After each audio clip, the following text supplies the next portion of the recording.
أشهد أن لا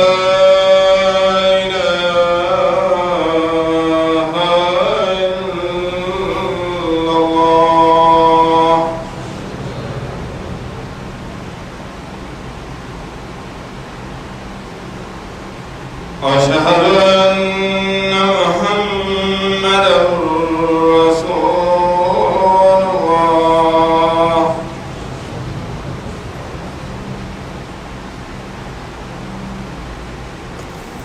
أشهد أن محمدًا رسول الله.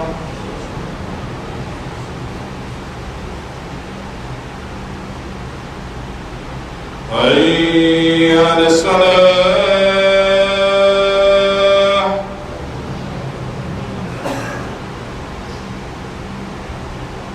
حي على الصلاة.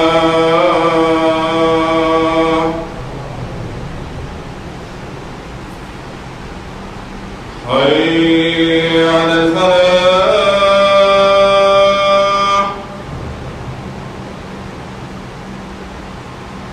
حي على الفلاح.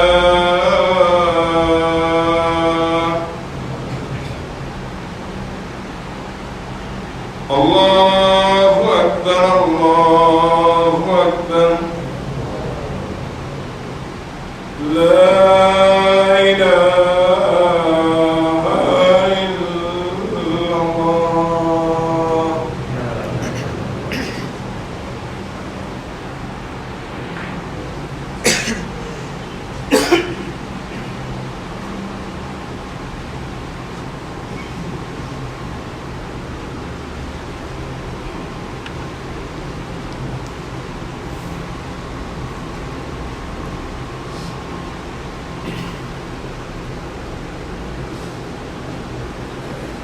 الحمد لله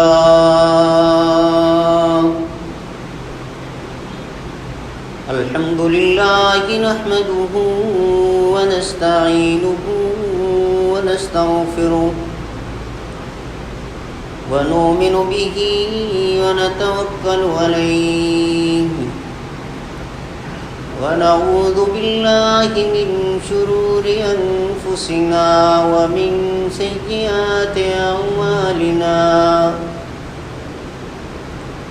من يهده الله فلا مضل له ومن يضلل فلا هادي له وأشهد أن لا إله إلا الله وحده لا شريك له وأشهد أن محمدًا عبده ورسوله أرسله بالحق بشيرا ونذيرا وداعيا إلى الله بإذنه وسراجا منيرا. أما بعد فإن خير الحديث كتاب الله وخير الهدي هدي محمد صلى الله عليه وسلم وشر الأمور محدثاتها وكل محدثة بدعة وكل بدعة ضلالة وكل ضلالة في النار. من يطع الله ورسوله فقد رشد واهتدى ومن يعص الله ورسوله فقد ضل وغوى. اللهم صل على محمد وعلى آل محمد كما صليت على إبراهيم وعلى آل إبراهيم إنك حميد مجيد. اللهم بارك على محمد وعلى آل محمد كما باركت على إبراهيم وعلى آل إبراهيم إنك حميد مجيد. أعوذ بالله السميع العليم من الشيطان الرجيم. بسم الله الرحمن الرحيم.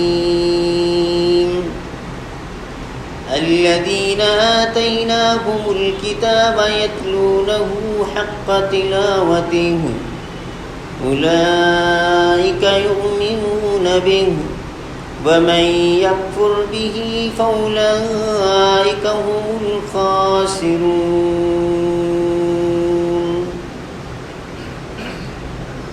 اللہ رب العالمین کی حمد و ثنا، اسی کے لیے تعریفات، تسبیحات، کبریائی اور بزرگی، جو اپنی ذات اور اپنی ایک ایک صفت میں بالکل اکیلا، منفرد، بے مثل اور بے مثال ہے. اللہ کی طرف سے، اللہ کے فرشتوں کی طرف سے اور ہم سب مسلمانوں کی طرف سے صلاۃ و سلام خاتم الانبیاء حضرت محمد مصطفیٰ صلی اللہ علیہ وسلم کی ذات اقدس پر، جو اللہ کے آخری نبی اور رسول بن کر مبعوث ہوئے، اپنے مالک کا پسندیدہ دین اسلام اور آخری سچا آسمانی صحیفہ قرآن پاک ہم تلک میں نور پہنچا کر اس دنیا سے رخصت ہو گئے. سورۃ البقرہ کی آیت نمبر 111 میں نے آپ کے سامنے تلاوت کی ہے. پچھلی آیت میں ہماری جو گفتگو ہوئی تھی کہ اصل کامیابی کا راستہ، ہدایت کا راستہ وہ وہی ہے جو اللہ نے اپنے نبی کے ذریعے دیا. نبی اور رسول آئے ہی لوگوں کی تعلیم اور تربیت کے لیے تھے. نبی کا مقام اور مرتبہ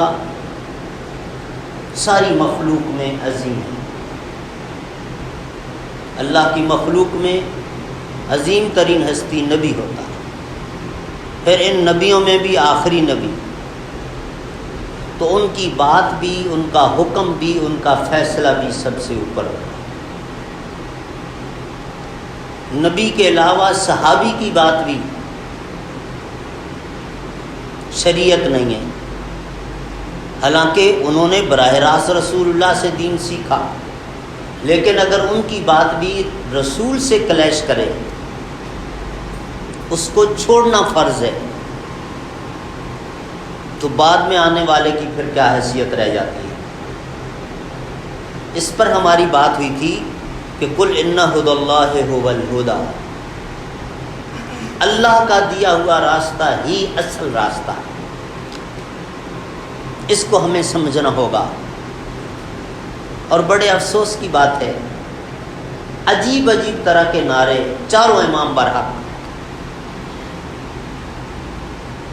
لیکن دوسری طرف مانتے ایک کو ہیں. جب چاروں تو پھر چاروں کی بات مانو.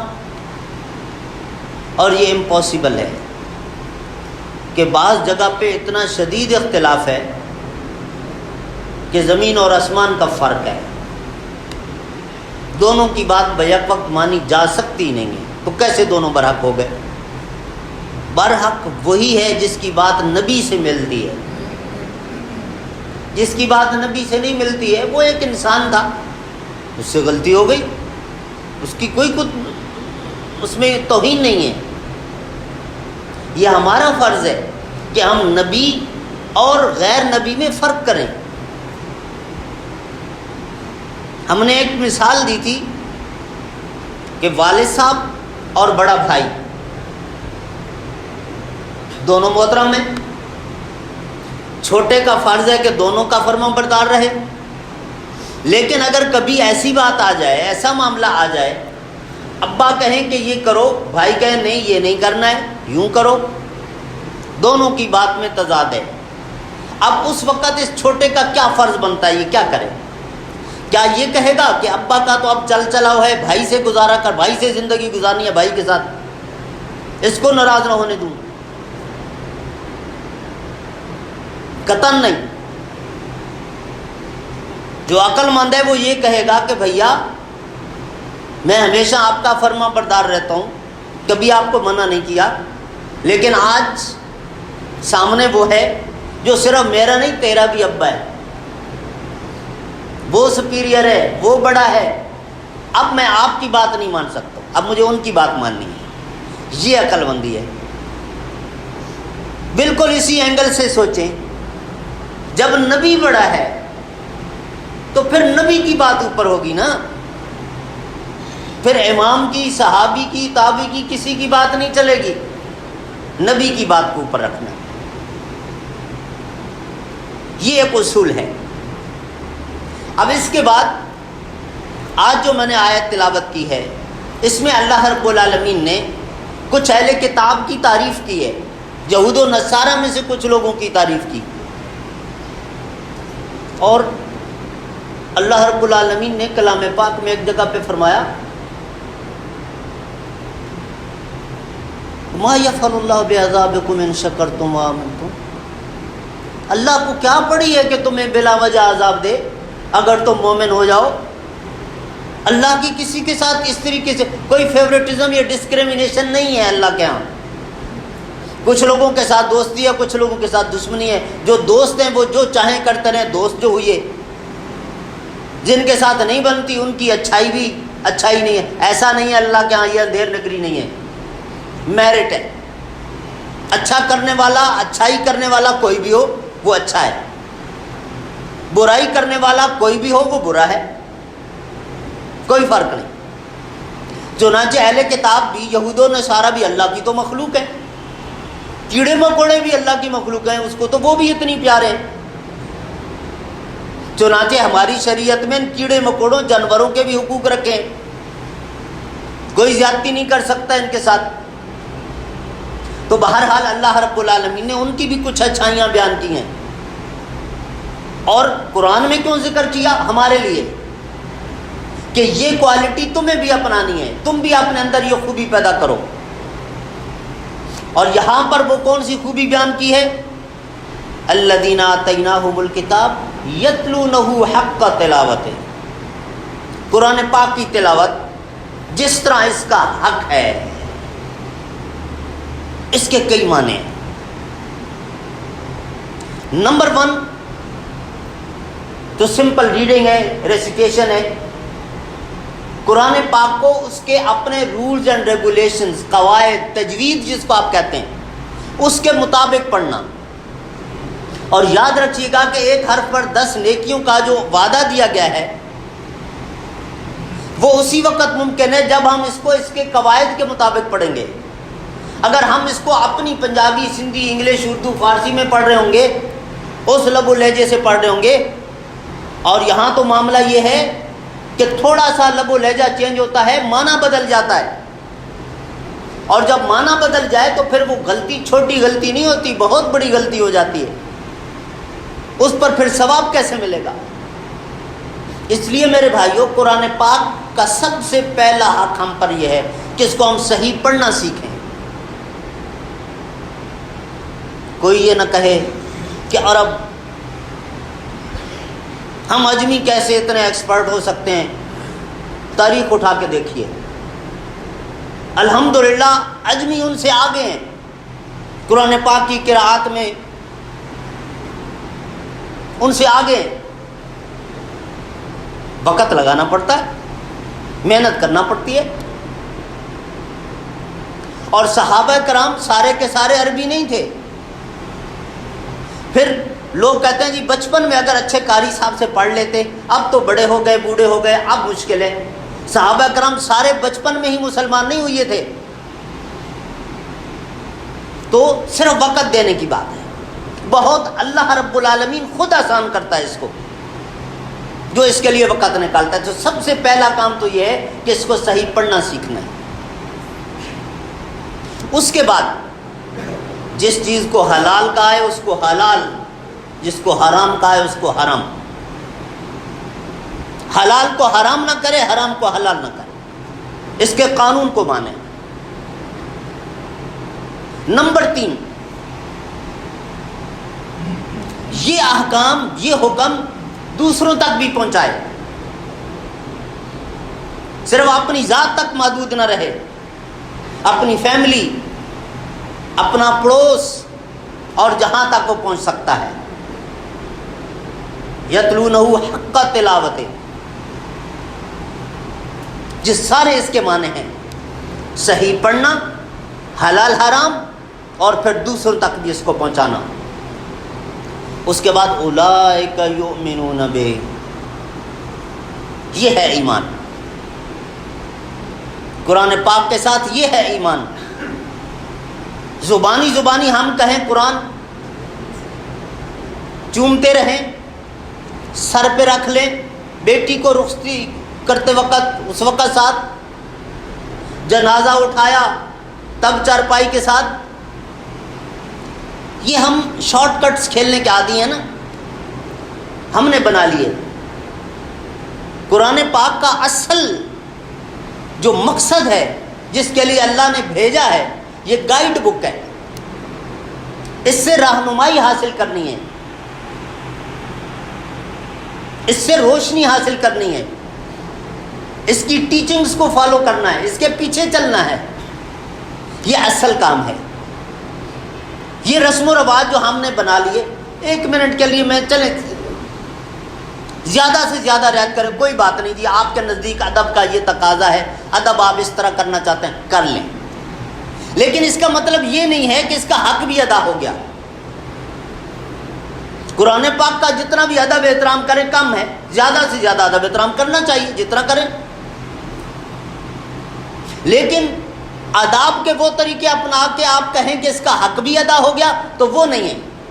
حق ادا اس وقت ہوگا جب اس کو صحیح پڑھنا آئے، اس کے حلال کو حلال، حرام کے حرام، حرام کو حرام رکھے، اور پھر دوسروں تک بھی پہنچانے کی کوشش کرے، یہ اس کا ہم پر حق ہے۔ اولئک یؤمنون بہ، ایسا ایمان قرآن پاک کے ساتھ ہونا چاہیے، اور جو یہودی عیسائی بھی قرآن پاک کو اس طریقے سے مان لیتے ہیں، اللہ ان کی تعریف کر رہا ہے، اور اس کے بعد فرمایا وَمَن یکفر بہ فَأُولَئِکَ هُمُ الْخَاسِرُونَ۔ اس انداز سے جو قرآن کو نہیں مانتا، اس سے بڑا خسارہ پانے والا، نقصان میں رہنے والا کوئی نہیں ہو سکتا۔ اس انداز سے ماننا ہے، یہ تینوں چیزیں ضروری ہیں۔ یہ ہے اصل ایمان بالقرآن۔ اگر عملی زندگی کھوکھلی، قرآن کی کہیں جھلک ہماری عملی زندگی میں نظر نہ آئے، کیا مانا ہم نے؟ Action specs louder than words کے الفاظ بڑے مشہور ہیں، سرکاری حلقے میں بڑا بولا جاتا ہے کہ جناب آپ کا لائف سٹائل، آپ کی حرکات و سکنات یہ بتاتی ہیں کہ آپ اندر سے کیا ہو۔ زبان سے بولنے کی ضرورت ہی نہیں ہے، آپ کا کریکٹر بتا رہا ہوتا ہے کہ آپ کیا ہیں۔ تو عمل سے ہم نے ثابت کرنا ہے کہ ہاں ہم قرآن کو ماننے والے ہیں، عملی زندگی ہماری قرآن کے مطابق ہو۔ اور نبی کریم صلی اللہ علیہ وسلم کے متعلق جب وہ چند صحابہ کرام گئے حضرت عائشہ صدیقہ رضی اللہ تعالیٰ عنہ کے پاس، اور انہوں نے آپ صلی اللہ علیہ وسلم کے متعلق پوچھا کہ آپ کے شب و روز، آپ کی روٹین، آپ کے اخلاقیات، آپ کا معاملات کیسے تھے، تو حضرت عائشہ صدیقہ رضی اللہ تعالیٰ عنہ نے ایک جملے میں سمندر بند کر دیا، کان خلقہ القرآن۔ رسول کریم صلی اللہ علیہ وسلم کے متعلق پوچھتے ہو، آپ کا ایٹیٹیوڈ، آپ کی ڈیلنگ، آپ کا لین دین، آپ کے معاملات، آپ کا اٹھنا بیٹھنا، آپ کا چلنا پھرنا، قرآن کی چلتی پھرتی تفسیر تھے آپ صلی اللہ علیہ وسلم۔ جو آپ پر قرآن نازل ہوا اس پر عمل کرتے تھے۔ ہمارے لیے بھی یہی اسوہ حسنہ ہے کہ ہم اپنے نبی کو فالو کریں۔ نبی نے قرآن کو فالو کیا، ہم اپنے نبی کو جب فالو کریں گے تو گویا کہ ہم نے بھی قرآن کو فالو کیا۔ یہ قرآن کو ماننا ہے، اور اس انداز سے جس نے بھی مانا اللہ کے ہاں وہ بڑا مقرب ہے۔ کہنے کو یہودی کیوں نہ ہو، عیسائی کیوں نہ ہو، اس وقت جو مسلمان ہوئی ہے اور انہوں نے قرآن کو اس طریقے سے مانا تو وہ اللہ تعالیٰ کی طرف سے مقرب بنے۔ تو قرآن پاک کو اس انداز سے ماننا ہم پر فرض ہے اور یہ اس کا ہم پر حق بھی ہے۔ اللہ رب العالمین ہم سب کو ایسا ہی مسلمان بننے کی توفیق عطا فرمائے۔ سبحان ربک رب العزت عما یصفون وسلام علی المرسلین والحمد للہ رب العالمین۔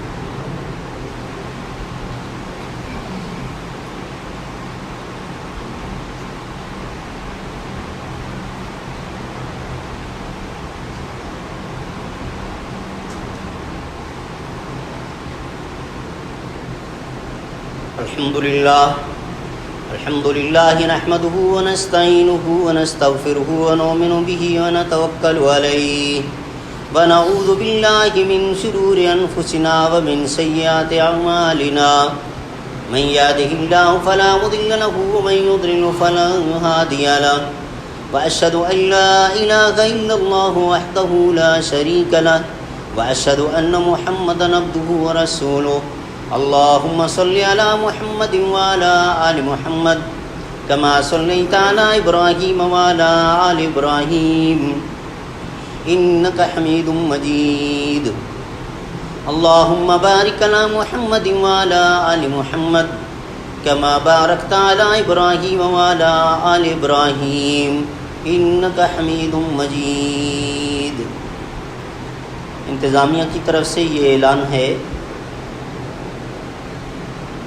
کہ جب تک یہ کرونا کا پیریڈ ختم نہیں ہوتا اور لاک ڈاؤن کے احکام SOPs ختم نہیں ہوتے اس وقت تک جمعے کا خطبہ 1:10 پہ شروع کیا جائے گا۔ لہٰذا جو ساتھی 1 بجے کے خطبے کے حساب سے مسجد میں آتے ہیں ان کو بتایا جاتا ہے کہ 1:10 پہ خطبہ شروع ہوگا، آپ اسی ٹائم کے مطابق مسجد میں تشریف لائیں۔ اس کے ساتھ ساتھ کوشش ہمیں یہ کرنی ہے، حفاظتی تدابیر پر عمل کرنا شرعاً بھی ضروری ہے۔ ساری باتیں بالکل ڈرامہ نہیں ہیں، بہت ساری حرکتیں ایسی ہوئیں، ایسی چیزیں بھی سامنے آئیں کہ جو واقعتاً تشویشناک ہیں اور غلط ہیں، لیکن بہرحال ایک حد تک یہ وائرس بھی ایگزسٹ کرتا ہے، موجود ہے۔ ہمیں اپنے طور پر حفاظتی تدابیر اختیار کرنی ہے، اللہ تعالیٰ سے دعائیں بھی کرنی ہیں اور جو حفاظتی تدابیر میڈیکلی بتائی گئی ہیں ان پر بھی عمل کرنا ہے۔ لہٰذا کوشش کریں جتنا عمل ہو سکے۔ ٹھیک ہے، ہم اس طریقے سے صفیں ایک صف چھوڑ کے یا 2 میٹر کے فاصلے پر بندہ نہیں کھڑا کر سکتے، لیکن کنجسٹڈ بھی نہ ہوں، باہر جتنی جگہ ہے یا صحن میں جتنی جگہ ہے کوشش کریں کہ ایک جگہ پہ زیادہ اکٹھے نہ ہوں، اپنا جو اسپیس ہے وہ بانٹ لیں اور کوشش کریں کہ زیادہ ایک دوسرے کے، اور اگر علامات تو وہ تو جو بتایا گیا ہے اس کے مطابق آپ پورا اپنا علاج بھی کریں اور ماسک اور یہ ساری چیزیں استعمال کرنے کی کوشش کریں۔ آپ دوسروں سے محفوظ رہیں، دوسرے آپ سے محفوظ رہیں، عمل کرنے میں کوئی حرج نہیں ہے، اس کی کوشش کی جائے۔ اس کے علاوہ بہت سارے ساتھیوں کی طرف سے دعاؤں کے لیے بھی کہا ہوا ہے۔ ان دنوں بیماریاں بہت چل رہی ہیں اور عجیب اتفاق ہے کہ پچھلے 3 مہینے سے ہمارے علماء کرام کی ایک بڑی تعداد اس دنیا سے رخصت ہوئی۔ ابھی آج صبح بھی بہت بڑے عالم دین مولانا یونس بٹ جو وفاق المدارس سلفیہ کے ناظم تھے، پرانے مدینہ یونیورسٹی کے فارغ تھے، ان کی وفات ہوئی۔ ابھی 1:45 بجے ان کا فیصل آباد میں جنازہ بھی ہے، تو ان مرحومین کی مغفرت کی دعائیں کی جائیں۔ ساتھ ساتھ بہت سارے لوگ بیمار ہیں، کورونا کے علاوہ بھی بہت ان دنوں میں بیماریاں ہیں۔ اسماعیل شیخانی صاحب، ان کے بیٹے سراج ریکوری میں ہیں، ان کے لیے بھی دعا کرنی ہے۔ میری والدہ محترمہ پچھلے 2 ہفتے سے بہت شدید علیل ہیں، ہم شدید ان کے معاملے میں بھی پریشان ہیں، ان کے لیے بھی میں آپ سب سے دعا خاص کروں گا کہ دعا کیجیے اللہ ان کو شفا دے۔ اور نبی کریم صلی اللہ علیہ وسلم کی جو سنت کے خطبے میں آپ صلی اللہ علیہ وسلم دعائیں کیا کرتے تھے، تو ہم خطبے میں ان سارے بیماروں کی شفا کے لیے دعا کر لیتے ہیں۔ ربنا اغفر لنا ولاخواننا الذين سبقونا بالایمان ولا تجعل في قلوبنا غلا للذين آمنوا ربنا انك رؤوف رحیم اللهم اشف مرضانا ومرضى المسلمين اللهم اشف مرضانا ومرضى المسلمين اذهب الباس رب الناس واشف انت شافي لا شفاء الا شفاؤك شفاء لا يغادر سقما اللهم اشف مرضانا ومرضى المسلمین۔ اے اللہ ہمارے یہ عزیز و اقارب دوست احباب جتنے بیمار ہیں ہم سب تجھ سے التجا کرتے ہیں، تو سب کی شفا کا فیصلہ فرما۔ اے اللہ ان کو شفائے کاملہ اور عاجلہ نصیب فرما، اس بیماری کو برداشت کرنے صبر کرنے کی انہیں توفیق عطا فرما، اور اس بیماری کو ان کے گناہوں کا کفارہ بنا دے۔ یہ دعائیں ان سب بیماروں کے لیے کیجیے، اللہ تعالی ہماری دعائیں ان کے حق میں قبول فرمائے اور ان کو جلد سے احتجاب فرمائے۔ ربنا ظلمنا انفسنا وان لم تغفر لنا وترحمنا لنكونن من الخاسرین۔ ربنا آتنا فی الدنیا حسنۃ وفی الآخرۃ حسنۃ وقنا عذاب النار۔ ربنا لا تؤاخذنا ان نسينا او اخطأنا ربنا ولا تحمل علينا إصرا كما حملته على الذين من قبلنا ربنا ولا تحملنا ما لا طاقة لنا به واعف عنا واغفر لنا وارحمنا أنت مولانا فانصرنا على القوم الكافرين سبحان ربك رب العزة عما يصفون وسلام على المرسلين والحمد لله رب العالمين۔